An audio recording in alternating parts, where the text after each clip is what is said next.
Poynting vector. So Poynting vector V is representing the instantaneous power density, that is power per unit volume vector, and it is given by E cross H. Unit is, we know, watts per meter square. So we know P is perpendicular to both E and H.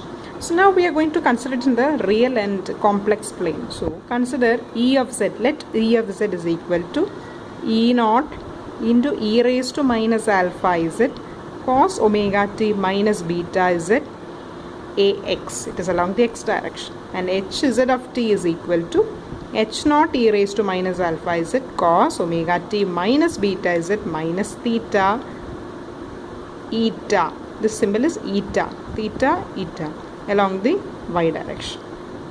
H naught can be written as E naught by modulus of eta. Eta is representing the characteristic impedance or intrinsic impedance of the medium. So E naught by eta e raised to minus alpha Z cos omega t minus beta Z minus theta eta ay. So P of Z can be written as E of E cross H. So E naught square E into H. So E naught square eta e raised to, here also e raised to minus alpha Z, here also e raised to minus alpha Z. So it becomes e raised to minus 2 alpha Z cos omega t minus beta Z cos omega t minus beta Z minus theta eta into direction is E cross H. So it is perpendicular to both x and y, so it is the Z direction. So the time average of the Poynting vector, what is time average? It's just the average value. So 1 by t integral 0 to t p z of t dt. So 1 by t integral 0 to t, you can substitute this whole thing over here. So it becomes E naught square by eta into e raised to minus 2 alpha Z into cos omega t minus beta Z into cos omega t minus beta Z minus theta eta a Z.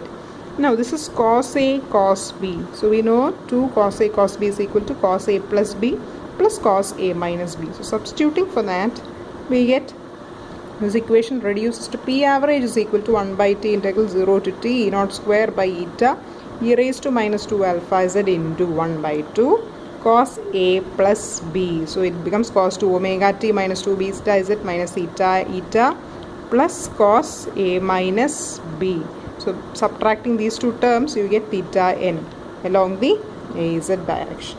Now substitute t is equal to 2 pi by omega.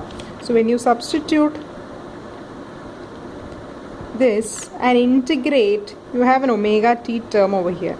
So integral of cos is minus sign. This term is a constant, so it remains the same way. So it becomes E naught square by 2 eta into e raised to minus 2 alpha Z cos theta n plus integral of cos is sine. So this becomes minus sine this factor divided by 2 omega. You are integrating with respect to dt. So what happens? You have 2 omega down. And it is varying from 0 to, t is varying from 0 to 2 pi by omega. So this term goes to 0.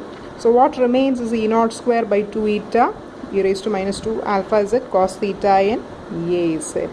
So it can also be written as, this equation can also be written as half of the real part of ES into HS conjugate. Okay, this you just directly write it like this, no need to go and analyze all those things. So P average Z of t is equal to half of the real part of E of S into H of S conjugate. So P average, the total time average power over crossing a given surface is surface integral P average dot ds.